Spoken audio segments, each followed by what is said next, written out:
తాకట్లో ఉన్న మీ బంగారాన్ని విడిపించి ఆ రోజు ఆన్లైన్ రేటుకి కొంటాం. Sharma gold company. నమస్తే, వెల్కమ్ టు సుమన్ టీవీ. నేను పద్మిని. ప్రస్తుతంతో పాటు ప్రముఖ ఆధ్యాత్మికవేత్త, వాస్తు జ్యోతిష పండితులు కేసీఆర్ గారు మనతో పాటు ఉన్నారు. మాట్లాడదాం సార్. నమస్తే సార్. నమస్తే అమ్మ. ముందుగా మీకు శ్రీ పరాభావన సంవత్సర ఉగాది శుభాకాంక్షలు సార్. మన ప్రేక్షకులందరికీ కూడా ఈ పరాభవన సంవత్సరంలో వాళ్ళకి ఎలాంటి పరాభవాలు లేకుండా అన్ని మంచి అనుభవాలు ఇలాగా కలగాలని, ఆరోగ్య అవసరాలతో వాళ్ళ జీవితాలన్నీ కూడా తొలతోగాలని మనస్ఫూర్తిగా కోరుకుంటూ, ఇప్పుడు మీరేమడిగితే చెప్పడానికి సిద్ధంగా ఉన్నాను. తప్పకుండా సార్. రాశి ఫలాలే ఖచ్చితంగా మన ఛానల్లో మీ వీడియోస్ కోసం ఎదురు చూసే వాళ్ళు చాలా మంది ఉన్నారు. మరి మీ ప్రిడిక్షన్స్ ఈ సంవత్సరం అంతా కూడా మా రాశికి ఎలా ఉంటుంది, మా నక్షత్రానికి ఎలా ఉంటుందని తెలుసుకోవాలనుకునే వాళ్ళు ఉన్నారు. అది తెలియచేద్దాం. అంతకన్నా ముందు గురు రాశి త్రయం ఎటువంటి ఫలితాలను ఇస్తుంది సార్? అంటే ఇది లాస్ట్ ఇయర్ కూడా జరిగింది, ఈ ఇయర్ కూడా జరగబోతోంది. కన్జర్వేటివ్గా ఇట్లా జరగటం ఎటువంటి ఫలితాలను ఇస్తుంది సార్? అంటే అంత క్రితం కూడా ఒక వీడియోలో మనం చేసాం. ఈ గురువులకి సంబంధించినంత వరకు కూడా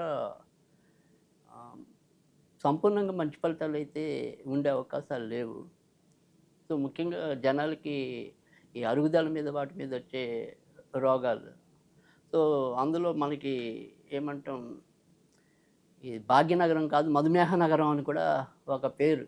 ఖచ్చితంగా. సో ఈ మధుమేహం యొక్క ఇంపాక్ట్ కూడా పెరగటం అనేది ఉంటుంది. ఇంకా కొద్దిగా చిన్న చిన్న వయసు వాళ్ళకి కూడా తొందరగానే సంప్రాప్తించే అవకాశాలు ఎక్కువగా ఉంటాయి. సో నెగిటివ్గా మాట్లాడితే అదొకటి. అంటే ఆరోగ్యం ఒకటి జాగ్రత్తగా చూసుకోవటం అనేది ప్రతి ఒక్కళ్ళు కూడా ఈ ఏడాది సాధ్యమైనంత వరకు కూడా రోడ్డు మీద ఆహారాలు ఎక్కువగా తీసుకోకుండా ఉండటం బాగా తప్పనిసరి అయితే తప్ప, సాధ్యమైనంత వరకు ఇంటి ఆహారాన్ని కొంత క్రమశిక్షణని పాటిస్తే ఆరోగ్యాలు బాగుంటాయి.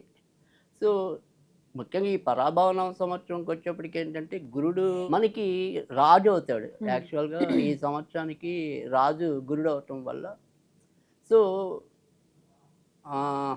రాజులకే ఇబ్బంది, సామాన్య మానవులకి మంచిది. ఇప్పుడు మొదటి నుంచి కూడా పరాభవన సంవత్సరంలో కూడా దాని యొక్క అర్థం అనేది కూడా అంత ఈ రాజులకి మధ్య పరాభవాలు ఎదురవుతాయి ఎక్కువ అని చెప్పి దానికి సంబంధించిన సంకేతాలు ఆల్రెడీ ఉన్నాయి కదా. ఈ వరకు యుద్ధాలు కూడా మనం ఎప్పుడో లాస్ట్ ఇయర్ ఉగాది ముందు వీడియో కనుక చూసినట్టయితే ఫిబ్రవరి నుంచి జూన్ దాకా మనం పరీక్షాకాలం అని చెప్పాం అప్పట్లోనే. Correct sir. సో ఇంచుమించుగా ఇప్పుడు ఫిబ్రవరిలోనే మనకి యుద్ధాలు చివరి నుంచి బిగిన్ అయ్యాయి. సో అక్యురేట్ గా ఎట్లా సార్? అమేజింగ్ మీ ప్రొడిక్షన్స్. అంటే అవి నిజమయ్యాయని సంతోషపడటం ఇక్కడ నా ఉద్దేశం కాదు. అంటే ఎప్పుడు Correct గా, మన వరకు నేను ఎప్పుడు ఒకటే చెప్పాను, నిరంతరం మనం పరిశోధన అనేది అవసరం ఉంటుంది. మనకు అంత క్రితం ఏదో 10 ఏళ్ళ కిందట నేర్చుకున్నాం కదా, అదే కొట్టుకు పిండి అంటే అవదు. అప్డేట్ సో అప్డేట్ అవుతూనే ఉండాలి. ఎంత అప్డేట్ అవుతున్నా కూడా కొత్త విషయాలు ఏవోటి వెలుగుననే వస్తాయి. అంటే ఇప్పుడు మనకి అంతకుముందు మనకి ఏమీ ఇలాంటి కోవిడ్ లాంటి వ్యాధులు లేవు, కానీ కోవిడ్ వ్యాధి ఎందుకు వస్తుంది అనేది మనం గమనించగలగాలి. సో అంత క్రితం చతుర్థంలో శని ఉంటే హయ్యర్ ఎడ్యుకేషన్ అంటే హై స్కూల్ లెవెల్ దాటడం అనేది కష్టం ఉండేది. అంటే 10th క్లాసు ఒకప్పుడు మీకు పేపర్లో టఫ్ అది. అప్పుడు ఇంటర్ ఏమంటాం 10th మెట్రిక్ అని, అసలు 10th కి ముందు మెట్రిక్ అనేవాళ్ళు. ఈ రెండు అసలు అవి పాస్ అయ్యారంటే వాళ్ళు ఒక హీరోల్లా చూసేవారు. ఇప్పుడు ఆల్మోస్ట్ ప్రతి ఒక్కడు పాస్ అవుతాడు, ఎక్కువ మందికి ఫస్ట్ క్లాసులు వస్తాయి. మరి అదే శని చతుర్థంలో ఉంటే ఇప్పుడు ఎందుకు పాస్ అవుతున్నారు, అప్పుడు ఎందుకు పాస్ అవ్వాలా? శని మరి అప్పుడైనా గ్రహమే, ఇప్పుడైనా గ్రహమే కదా, అదే గ్రహం కదా. సో అందుకని మనం ఎందుకని ఈ రకమైన చేంజ్, అందుకని మనకి ఎప్పుడైనా సరే జాతకాలు చెప్పేప్పుడు పరిసరాలు, వాతావరణం, సో అవన్నీ కూడా గమనించి చెప్పాలని స్పష్టంగా ఉంటుంది మనకి. సో అందుకని ఇక్కడ మనకి పరాభవన సృష్టిలో గురుడికి వచ్చే ఇంపాక్ట్ వరకు ఏంటంటే ఎక్కువ రాజుల మధ్య కానీ ప్రజలు కొంతవరకు ఆర్థికంగా ఎదిగేందుకు ఈ సంవత్సరం బాగా దోహదపడుతుంది. మరి ఈ యుద్ధాలు ఆగుతాయా సార్ ఆన్ దిస్ నోట్? అంటే ఖచ్చితంగా ఆగుతాయి, బట్ కానీ జూన్ దాకా అది ఎలాగైనా కొనసాగుతుంది. భారతదేశం మీద ఎటువంటి ఇంపాక్ట్ ఉంటుంది? అంటే భారతదేశంలో అయితే కనుక అప్పుడైనా ఇప్పుడైనా ఈ ఏడాదైనా ఆ ఏడాదైనా ఒకటే చెప్తున్నా, సమర్థంగా ఎదుర్కొంటుంది. అద్భుతం, చాలా గ్యారంటీగా వీళ్ళు రక్షణాత్మకంగానే ఉంటారు. కానీ ఈ గ్యాస్ అందుబాటులో లేదు, అందుబాటులో ఉండదు, లేకపోతే ఆయిల్స్ అందుబాటులో ఉండవు అని అంటే ఒక ఎంత భయానకమైనటువంటి పరిస్థితి అది. అంటే అవి ఎప్పుడైనా సరే కొంతవరకు ఇటు పాలకులు అవ్వచ్చు, వ్యాపారస్తులు అవ్వచ్చు, ఎవరైనా సరే కృత్రిమంగా దాని యొక్క ఏమంటాం కరువుని సృష్టించడం. ఇది అలా సృష్టించిందేనా? అంతే. సో అందుకని మొన్న కూడా మనకి రీసెంట్గా ఈ మోదీ కానీ వీళ్ళు కానీ అదే చెప్పారు, మనం ఏదైనా సరే మీ ఉత్పత్తి పెంచండి, మనకి ఆ ప్రాబ్లం రాకూడదు అని చెప్పి. సో రాదు, ఎందుకంటే కృత్రిమంగా వీళ్ళు ఆటోమేటిక్గా ప్రతి దాని మీద దాన్ని ఇంప్లిమెంటేషన్ చేసేయటం అనేది ఉంటుంది. కానీ అన్నీ మళ్ళీ అనుగుతాయి. అందరూ ప్రశాంతంగానే ఉంటారు. ఇబ్బంది ఏమి ఉండదు అని అంటున్నారు. ముఖ్యంగా ప్రజలైతే బావుంటారు. తర్వాత ఏమంటాం రాజు ఏమంటాం మన ఈ సాధువులు అనుకోండి, పీఠాధిపతులు అనుకోండి, తర్వాత అగ్ర కులాల్లో కూడా గౌరవనీయమైన వాళ్ళు ఎవరైతే ఉంటారో వాళ్ళందరూ కూడా ఇంకా గౌరవించబడతారు. అద్భుతం. చాలా మంచి మాట చెప్పారు. ఎందుకంటే అందరినీ ఎవరైతే కొద్దిగా వెల్తిగా చూస్తున్నారో, ప్రతిదానికి వీళ్ళే కారణమని ఎవరైతే ఎత్తి చూపుతున్నారో అలాంటి వాళ్ళు ఈసారి కొంత అవమానాలు పాలవకుండా గౌరవాలు పొందటం అనేది ఉంటుంది. ఖచ్చితంగా ఇది మంచి సంకేతం. ఎందుకంటే ఇంకో విషయం కూడా ఖచ్చితంగా పరాభవనలో ప్రజలు ఆల్రెడీ ఇప్పటికే కొద్దిగా భక్తి భావాలు పెరిగాయి, మరింత ఆధ్యాత్మికంగా ముందుకెళ్ళడానికి ఉంటుంది.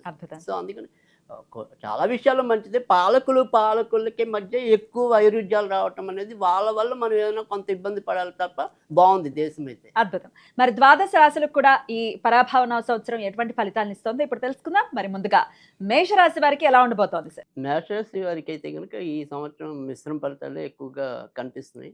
ఎందుకంటే ఏదైతే శని అంతా కూడా ఈ ఏడాది ఇంచుమించు వీళ్ళకి వ్యయంలోనే సంచరించడం అనేది ఉంటుంది. కానీ డిసెంబర్ వరకు కూడా, అంటే ఇంచుమించు డిసెంబర్ వరకు మరీ భారీ చెడైతే ఉండదు. డిసెంబర్ నుంచి తర్వాత వచ్చే ఏప్రిల్ బాగా పరీక్షాకాలం అని చెప్పాలి. సో ఆరోగ్యం ఒకటి ఎక్కువగా వీళ్ళు చూసుకోవాల్సిన అవసరం ఉంటుంది. ఖర్చులు ఎప్పుడైతే శని వ్యయంలో ఉంటాడో లాభాధిపతి వాళ్ళకి ఆయనే, రాజ్యాధిపతి కూడా ఆయనే. కాబట్టి ఖచ్చితంగా ఆకస్మిక మార్పులు అనేది ఈ సంవత్సరం కూడా ఉద్యోగాల్లో సంభవించడం అనేది ఉంటుంది. ఎంత డబ్బు వచ్చినా కూడా పొదుపు చేయలేని పరిస్థితి కూడా అదే రకంగా కొనసాగటం అనేది ఉంటుంది. కానీ ఎప్పుడైతే మనకి ఈ గురుడు ఇంచుమించు జూన్లో కర్కాటకానికి చేరుకోవటం అనేది ఉంటుంది. ఎప్పుడైతే చతుర్థ స్థానంలోకి గురుడు వస్తాడో ఇంటికి సంబంధించిన ప్రయత్నాలు మొదలెడితే కనుక ఖచ్చితంగా సఫలీకృతం అవటం అనేది ఉంటుంది. అంటే అంతకైతే ఏదైనా సరే ఇల్లు కొందాం అనుకుని అది కొనలేకపోతే అది ముందుకెళ్ళటం, లేదు ఆల్రెడీ మొదలెట్టి ఏళ్ళనాడు శని వల్ల ఎంతో కొంత పెండింగ్ పడుతూ ఉంటాయి. ఏళ్ళనాడు శని ఉంది కాబట్టి ఎంతో కొంత అవి ఆగుతూ వస్తూ ఉంటాయి. ఇప్పుడు కొద్దిగా జోరు అందుకుంటాయి కనుక ఆగుతున్న నిర్మాణాలు ఏవైనా ఉంటే కనుక అవి కూడా ముందుకెళ్ళటం అనేది ఖచ్చితంగా జరుగుతుంది.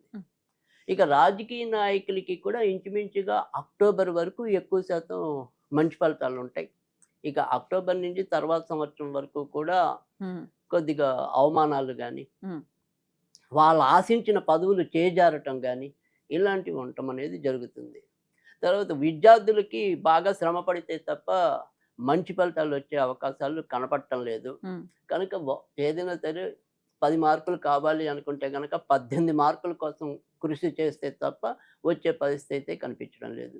కనుక విద్యార్థులకు కూడా అంతంత మాత్రంగానే ఉంటుంది, బాగా కష్టపడాల్సిన అవసరం అయితే ఉంటుంది. మరి పెళ్లి కాని వారికి ఏదైనా పెళ్ళయ్యే యోగం ఉంటుందా ఉండదా, ఈ సంవత్సరం వాళ్ళకి ఎలాంటి ఏమైనా శుభ సన్నివేశాలు ఉంటాయి అంటే కనుక ఖచ్చితంగా జూన్ తర్వాత నుంచే దానికి సంబంధించిన మంచి జరగటం అనేది, ఖర్చుతో కూడిన శుభ ఫలితాలు కూడా రావటం అనేది ఉంటుంది. అంటే మనం ఖర్చుతో కూడిన అంటే ఆల్రెడీ ఇప్పటికీ మనం భవన నిర్మాణాలు ఇలాంటివి ఏమైనా చేయాలంటే సాధ్యమవుతుంది అంటున్నాం. ఇప్పుడు పెళ్ళిళ్ళు కూడా సాధ్యమవుతుంది అంటున్నాం మనం జూన్ నుంచి. కనుక అది కూడా ఖర్చు. సో అలా ఖర్చుతో కూడిన శుభ సన్నివేశాలు అయితే కనుక ఖచ్చితంగా జరుగుతాయి. అయితే ప్రత్యేకించి బాగా ఆరోగ్య విషయంలో ఎక్కువగా జాగ్రత్త తీసుకోవాల్సింది అంటే కనుక మే నెలలో కొద్దిగా ఆరోగ్యపరంగా ఎక్కువగా తీసుకోవాలి.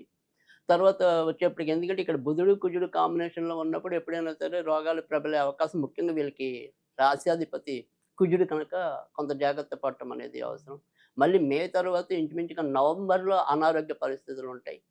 తర్వాత ఇంకా ఫిబ్రవరి మార్చి కూడా మళ్ళీ ఎక్కువ అనారోగ్య పరిస్థితులు ఉంటాయి. కనుక ఆరోగ్య విషయాల్లో ఈ చెప్పిన నెలలో కొంత ఎక్కువగా ఇంపాక్ట్ చూపించడం అనేది ఉంటుంది. ఇక విదేశాలకి వెళ్ళాలి అనుకుంటే కనుక సాధ్యం అవటం అనేది అయితే ఉంటుంది. వాటికి సంబంధించిన ప్రయత్నాలు అయితే కనుక ఈ మొదట అర్థంలోనే అంటే జూన్లోపే ఎక్కువగా ప్రయత్నించినట్టయితే కనుక మరింత మంచి జరగడానికి అవకాశం ఉంటుంది. ఇక ఎప్పుడైతే డిసెంబర్ తర్వాత నుంచి రాహు ఇటు కేతువు కూడా మారిపోవటం అనేది ఉంటుంది. ఈ కేతువు చతుర్థ స్థానంలోకి రావటం అనేది ఉంటుంది. రాహు వచ్చేప్పటికి రాజ్యస్థానంలోకి రావటం అనేది ఉంటుంది. కనుక ఉద్యోగపరంగా విదేశాలకి వెళ్ళాలి అనుకునే వారికి కొంతవరకు మంచి పరిస్థితులు ఉంటాయి. కానీ ఇక్కడ ఉండే వాళ్ళకి ఇందాక మనం ఎలాగో చెప్పాం, ఆకస్మిక మార్పులు కూడా సంభవించే పరిస్థితులు ఎక్కువ ఉంటాయని చెప్పి. అలాంటి పరిస్థితులన్నీ కూడా ఎక్కువ డిసెంబర్ నుంచి ఏప్రిల్ మధ్య అయితే గనుక మరింత కొనసాగే పరిస్థితులు అయితే ఉంటాయి. కానీ ఏదైనప్పటికీ కూడా ఉద్యోగస్తులు ఈ డిసెంబర్ నుంచి కొంత జాగ్రత్తగానే వ్యవహరించవలసిన పరిస్థితి అయితే గోచరిస్తుంది. సంతానం కలిగే అవకాశం ఉందా సార్ మేషరాశి వారికి? మేషరాశి వారికి సంతానం కలగడానికి అయితే కనుక ఇంచుమించుగా అక్టోబర్లో మళ్ళీ గురుడు అతిచారం చోత వెళ్ళటం అనేది ఉంటుంది పంచమ స్థానంలోకి. ఆ.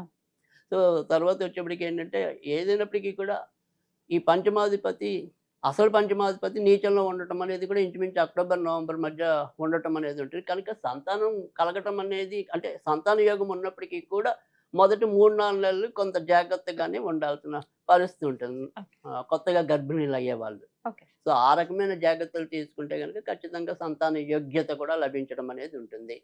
మరి అన్ని విషయాల్లో మేషరాశి వారికి సాఫీగా ఈ సంవత్సరం వెళ్ళాలి అంటే డిసెంబర్ నుంచి ఇంకాస్త గడ్డు కాలం అని అంటున్నారు కాబట్టి ఆ టైంని కూడా అధిగమించడానికి వీళ్ళు సంవత్సరం పొడుగునా ఏ ఆరాధన చేసుకోవాలి సార్? అంటే ఈ సంవత్సరం అంతా కూడా వీళ్ళు ఖచ్చితంగా చేసుకోవాల్సిన ఆరాధన అంటే కనుక ఆంజనేయ స్వామి.